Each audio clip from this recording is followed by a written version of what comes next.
Okay, I'd like to use this as a backdrop while I'm talking. So this is the lion I believe that Samson killed in the book of Judges. If you watch the Victor Mature movie, Samson and Delilah, they have him killing an African lion. However, African lions were about 2,000 miles away on the plains of Africa. However, in ancient Judea, there were mountain lions. And David is also credited with killing a lion and a bear.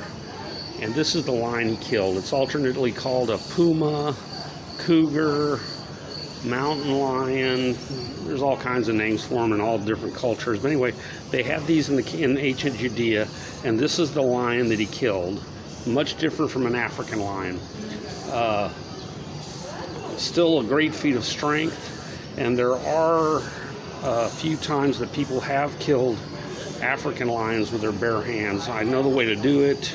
It's an iffy proposition at best, and you better be really, really strong to do it.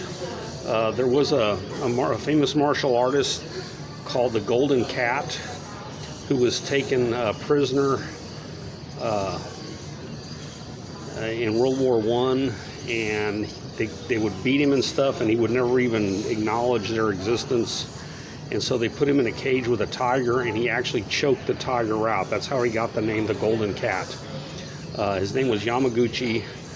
He's a real famous martial artist. I believe he died in the late 50s. Have to check that out. But anyway, he did choke out a tiger that they put him in a cage with him to eat him, and he choked it out. But anyway, the lion that Samson killed was this. It wasn't the African savanna lion, the one that you're familiar with. It was a mountain lion.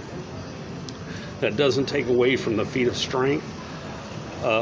Also, another thing about that story, if you get a 1611 King James Bible, it's a complete Bible, but it's in Middle English, so a little hard to read. The main reason to get it is to get the foreword. The foreword contains approximately 25 pages. So King James hired 200 of the best translators and theologians he could to translate the old edition of the Bible. Now there's less than 6,000 words in Hebrew.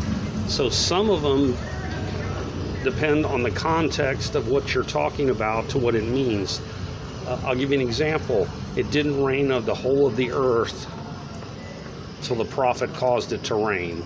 Well, that didn't mean it didn't rain in the Amazon rainforest. It just meant it didn't rain in anywhere that was germane to the story.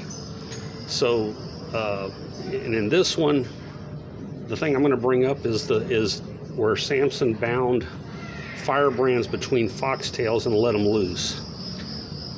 To get that many foxes would cover approximately 300 square miles, and foxes are hard to catch. However, the same word would be used for a jackal. Jackals travel in bands of about 20 to 30, and if you catch one and you're not doing anything to it, the other ones will kind of hang out. They've done the experiment where a man can catch the jackals, and they redid the Samson experiment 3 times. So that's the story about the firebrand. So it's the same kind of animal that the word you would use for foxes. And remember, they didn't have jackals in England when they were writing this.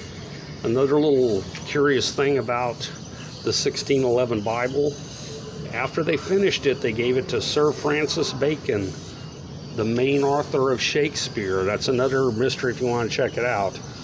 And he proofread it because he was the smartest man at the time.